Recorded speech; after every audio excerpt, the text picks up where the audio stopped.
नमस्कार दोस्तों, मेरा नाम है भालचंद्र। ब्रह्मांड सिद्धाश्रम में आप सभी का स्वागत है। आज के इस वीडियो में हम चर्चा करेंगे मकर लगन का सितंबर 2020 का संपूर्ण राशिफल।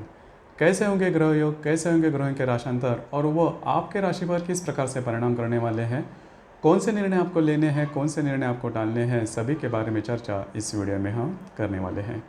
तो सबसे पहले हम देखेंगे ग्रहों के जो राशांतर है उसका जो परिणाम है वो आपके लगन पर किस प्रकार से होगा।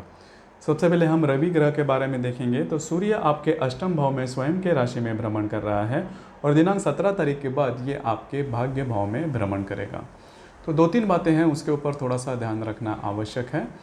जैसे कि इजी मनी जिसे हम बोलते हैं, मतलब ऐसे पैसे जिसके लिए आपने ज़्यादा मेहनत नहीं की है, ऐसे पैसे आपको मिलने की संभावना इस महीने में ज़्यादा है। मतलब करीबन 16-17 तारीख तक का जो पीरियड है इसमें आपको बिना कोई ज़्यादा मेहनत किए हुए पैसे जो हम बोलते हैं वो आपको मिलने के, इजी मनी जिसे हम बोलते हैं, वो मिलने की संभावना ज़्यादा बनती है। उसी प्रकार जैसे ही ये रवि ग्रह 17 तारीख के बाद आपके भाग्य भाव में आएगा, तो अगर आप किसी भी प्रकार के नए काम के बारे में सोच रहे हो तो वो काम होने की संभावना काफ़ी ज़्यादा बनती है। मुझे पता है कि पिछले 2-3 महीने आपके लिए इतने अच्छे नहीं हैं, लेकिन धीरे धीरे धीरे समय आपके लिए अच्छा होगा। इसके बाद हम चर्चा करेंगे मंगल ग्रह के बारे में। मंगल ग्रह आपके चतुर्थ भाव में भ्रमण कर रहा है, लेकिन दिनांक 10 तारीख के बाद ये मंगल ग्रह आप वक्री होने जा रहा है और आपका जो लगन है, मतलब मकर लगन है, उसके लिए मंगल जो ग्रह है वो अशुभ ग्रह माना जाता है। तो इस वजह से ये मंगल ग्रह 10 तारीख के बाद जैसे ही वक्री अवस्था में जाएगा तो दो तीन बातें उसके ऊपर थोड़ा सा ध्यान रखना ज़्यादा आवश्यक है। घर के जो मामलात है वो बहुत ज़्यादा इंटेंस हो सकते हैं। मतलब घर में अगर छोटी मोटी बातों को लेकर प्रॉब्लम हो रहे हैं, कॉम्प्लिकेशन हो रहे हैं, तो इस महीने के 10 तारीख के बाद ये जो प्रॉब्लम कॉम्प्लिकेशंस है वो बढ़ सकते हैं। इससे स्ट्रेस लेवल आपका बढ़ सकता है। घर के जो लोग हैं उनके साथ आपकी ज़्यादा नहीं जमेगी, तो इसकी वजह से खुद पर थोड़ा सा नियंत्रण रखना आवश्यक है। जो मंगल ग्रह है चतुर्थ दृष्टि से आपके सप्तम भाव को देखेगा, सप्तम दृष्टि से आपके दशम भाव को देखेगा और अष्टम दृष्टि से ये आपके लाभ भाव को देखेगा।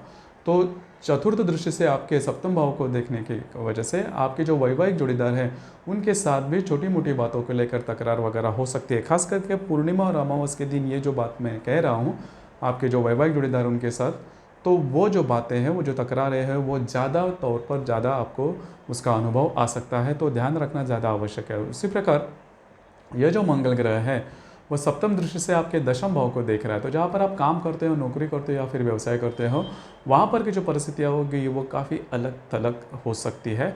उससे आपका स्ट्रेस लेवल काफ़ी बढ़ सकता है। तो ध्यान रखना ज़्यादा आवश्यक है। इसके बाद हम चर्चा करेंगे बुध ग्रह के बारे में। बुध ग्रह आपके अष्टम भाव में भ्रमण कर रहा है। 3 तारीख के बाद ये आपके दशम भाव में, नवम भाव में भ्रमण करेगा और 23 तारीख के बाद ये आपके दशम भाव में भ्रमण करेगा।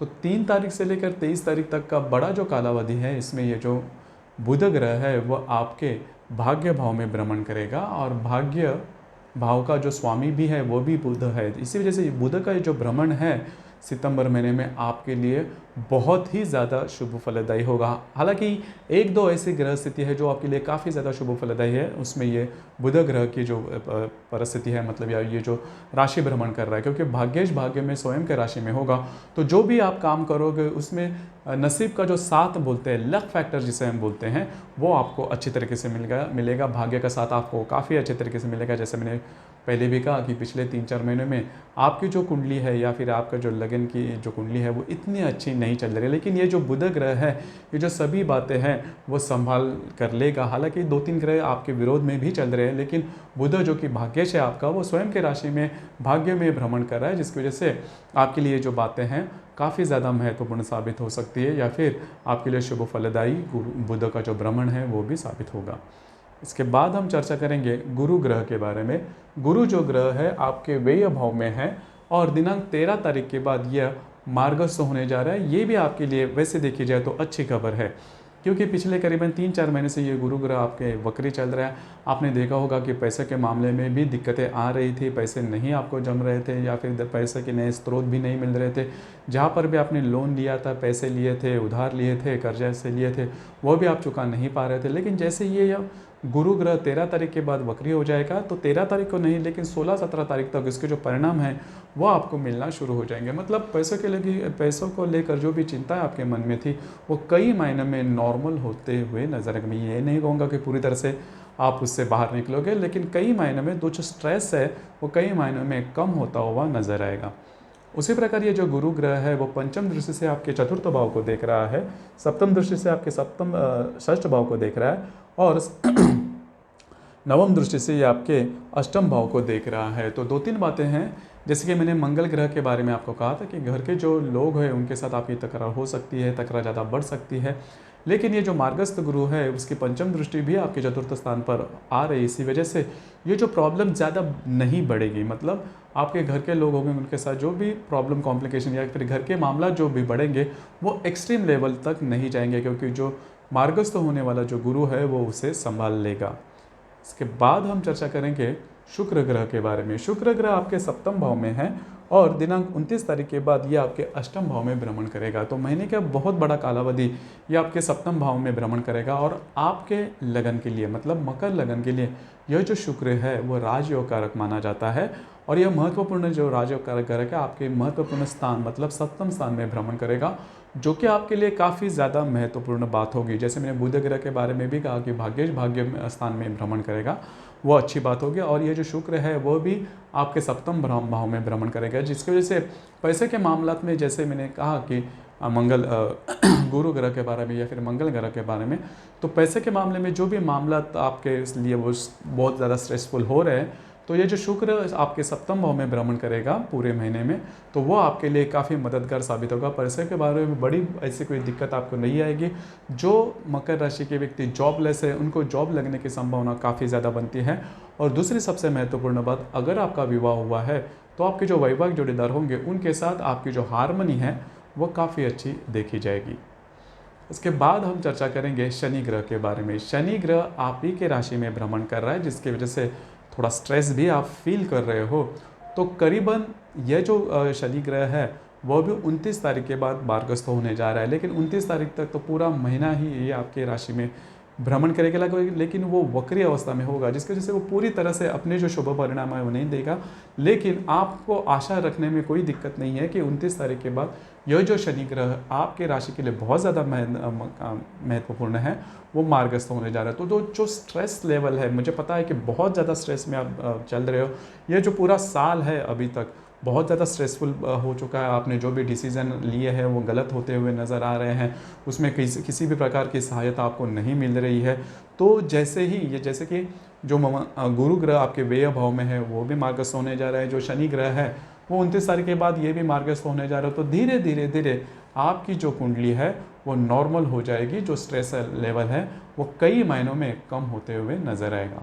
उसी प्रकार जो राहु है वो राहु आपके षष्ठ भाव में है, 29 तारीख के बाद वो भी राशि भ्रमण कर रहा है, आपके पंचम भाव में भ्रमण कर रहा है। उसी प्रकार केतु जो कि आपके व्यय भाव में है वो भी आपके लाभ भाव में भ्रमण करेगा। तो दोस्तों ये तो थे ग्रहों के जो भ्रमण है, राशांतर है, उसके मिलने वाले परिणाम। अब हम ग्रहों के जो योग है उसके बारे में चर्चा करेंगे। जैसे कि रवि और हर्षल का नवपंचम योग यानी कि त्रिकोण योग होने जा रहा है। रवि जो कि आपके अष्टम भाव में है, उसके साथ आपके चतुर्थ भाव का जो हर्षल है वह नवपंचम योग यानी कि त्रिकोण योग करने जा रहा है। तो इजी मनी जिसे हम बोलते हैं वो आपको मिल सकते हैं। 1 तारीख से लेकर 3 तारीख तक का जो समय है उसमें आपको इजी मनी जिसे हम बोलते हैं वो मिल सकते हैं। या फिर अगर आपका विवाह हुआ है तो आपके जो इन-लॉज होंगे, ससुराल के जो लोग होंगे, उनसे आपको अच्छी मदद मिल सकती है। उसी प्रकार शुक्र और शनि का प्रतियोग होने जा रहा है। शुक्र जो कि आपके सप्तम भाव में है, उसके साथ आप ही के राशि में आप या फिर आप ही के लगन में स्थित शनि का प्रतियोग होने जा रहा है। तो आपके जो वैवाहिक जोड़ीदार है उनके साथ छोटी मोटी बातों को लेकर तकरार हो सकती है। जहाँ पर आप काम करते हो, नौकरी करते हो या फिर व्यवसाय करते हो, वहाँ पर की जो परिस्थितियाँ हैं वो भी थोड़ी अलग थलग साबित हो सकती है। उसी प्रकार शनि और बुध का नवपंचम योग यानी कि त्रिकोण योग होने जा रहा है।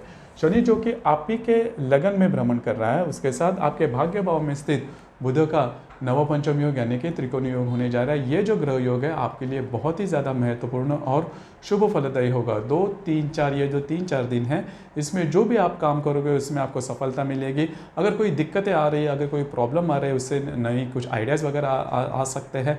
अगर आप जॉब लेस हो तो भी ये जो समय आपके लिए काफ़ी अच्छा है। तो जो भी आप महत्वपूर्ण काम है इन दिनों में हाथ में ले सकते हो। उसी प्रकार मंगल और शुक्र का केंद्र योग भी होने जा रहा है। शुक्र जो कि आप ही के सप्तम भाव में है, उसके साथ आपके चतुर्थ भाव में जो मंगल है वह केंद्र योग करने जा रहा है। यह दृष्टि अधिष्ठित केंद्र योग है। तो जहाँ पर आप काम करते हैं, नौकरी करते हैं या फिर व्यवसाय करते हैं, वहाँ पर की परिस्थितियाँ थोड़ी सी अलग हो सकती है। आपके जो घर के लोग हैं उनके साथ छोटी मोटी बातों को लेकर तकरार हो सकती है। अगर आपका विवाह हुआ है तो वैवाहिक जोड़ीदार है उनके साथ भी छोटी मोटी बातों को लेकर प्रॉब्लम कॉम्प्लिकेशंस उभर कर सामने आ सकते हैं। तो थोड़ा सा अपने खुद पर थोड़ा सा कंट्रोल रखना ज़्यादा आवश्यक होगा। उसी प्रकार रवि और गुरु का नवपंचम योग यानी कि त्रिकोण योग होने जा रहा है। रवि जो कि आपके अष्टम भाव में है, उसके साथ आपके व्यय भाव का जो गुरु है वह नवपंचम योग यानी कि त्रिकोण योग करने जा रहा है। इसका जो कालावधि है वह 8 तारीख से लेकर 10 तारीख तक का होगा। हालांकि यह महत्वपूर्ण शुभ योग है, लेकिन आपके लगन के लिए जो दोनों ग्रह है वो अशुभ ग्रह है और अशुभ स्थान में भी है। इसी वजह से इसके जो परिणाम है वो इतने ज़्यादा नहीं मिलेंगे। सिर्फ यह होगा कि जो स्ट्रेस लेवल है वो कई महीनों में कम होगा। कुछ नए आइडियाज़ आपको आ सकते हैं जो भी दिक्कतों से आप गुजर रहे हो।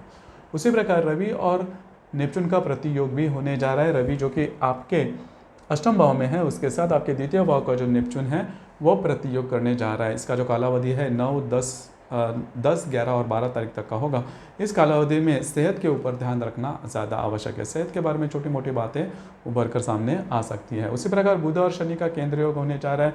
बुध जो कि आपके चतुर्थ भाव, आपके अष्टम भाव में है, उसके साथ जो शनि है वह केंद्र योग करने जा रहा है। तो जहाँ पर आप काम करते हो, नौकरी करते हो या फिर व्यवसाय करते हो, वहाँ पर की जो परिस्थितियाँ हैं वो थोड़ी सी अलग थलग हो सकती है। तो थोड़ा सा खुद पर कंट्रोल रखना ज़्यादा आवश्यक है। बुध और मंगल का प्रतियोग होने जा रहा है। बुध जो कि आपके दशम भाव में है, उसके साथ आपके चतुर्थ भाव का जो मंगल है वो प्रतियोग करने जा रहा है। ये जो ग्रह योग है आपके लिए ज़्यादा महत्वपूर्ण साबित होगा। थोड़ा सा ये अशुभ ग्रह योग है। इसका जो कालावधि है 23 तारीख से लेकर करीबन 25-26 तारीख तक का होगा। तो जहाँ पर आप काम करते हो, नौकरी करते हो या फिर व्यवसाय करते हो, वहाँ पर के जो सहकर्मी होंगे उनके साथ आपकी लड़ाई झगड़े हो सकते हैं, वो ज़्यादा बढ़ भी सकते हैं और उसका जो परिणाम है वो आपके जॉब के ऊपर भी दिखाई दे सकता है। तो इसके बारे में थोड़ा सा ध्यान रखना आवश्यक है। उसी प्रकार मंगल और शनि का केंद्र योग होने जा रहा है। मंगल जो कि आपके चतुर्थ भाव में है, उसके साथ आप ही के राशि में स्थित शनि का केंद्र योग होने जा रहा है। तो घर के जो लोग होंगे उनके साथ छोटी मोटी बातों को लेकर तकरार हो सकती है। मंगल और शुक्र का नवपंचम योग यानी कि त्रिकोण योग होने जा रहा है। मंगल जो कि आपके चतुर्थ भाव में है, उसके साथ आपके अष्टम भाव में जो स्थित शुक्र है वह नवपंचम योग यानी कि त्रिकोण योग करने जा रही है। ये जो कालावधि है, इसका जो कालावधि होगा 28, 29, 30 तारीख तक का होगा। ये जो ग्रह योग आपके लिए बहुत ही ज़्यादा महत्वपूर्ण साबित होगा और शुभ फलदायी भी होगा। जो भी पूरे महीने में जो भी स्ट्रेस से आप गुजरोगे, तो ये जो पर्टिकुलर जो योग है आपके लिए इस स्ट्रेस से आपको पूरी तरह से बाहर निकाल लाएगा। और पैसे के मामले में जो भी प्रॉब्लम कॉम्प्लिकेशन चल रहे थे उससे कुछ ना कुछ तो आपको निजात ज़रूर मिलेगी, कुछ ना कुछ नए आइडियाज़ ज़रूर मिलेंगे। तो ये थे ग्रह योग और उसके मिलने वाले परिणाम। उसी प्रकार हर महीने में अमावस और पूर्णिमा के दिन भी आते हैं और इन दिनों में रवि और चंद्रमा का जो आकर्षण होता है पृथ्वी के प्रति वो काफ़ी ज़्यादा पाया जाता है, जिसकी वजह से हमारी जो भावनाएं होती है वो तीव्रतम होती है। तो इन दिनों में मतलब अमावस और पूर्णिमा के दिन में किसी भी प्रकार के बड़े निर्णय नहीं लेना, बड़ी कमिटमेंट नहीं करना, प्रोमिसेस नहीं करना, विवादों में नहीं जाना। सितंबर 2020 में जो पूर्णिमा है वो 2 तारीख को है और जो अमावस है वो 17 तारीख को है। तो 2 तारीख और 17 तारीख इन 2 दिनों में किसी भी प्रकार के बड़े निर्णय नहीं लेना, विवादों में नहीं जाना, किसी भी प्रकार के प्रोमिसेस या फिर कमिटमेंट किसी को भी नहीं करना। तो दोस्तों ये था मकर राशि का सितंबर 2020 का संपूर्ण राशिफल।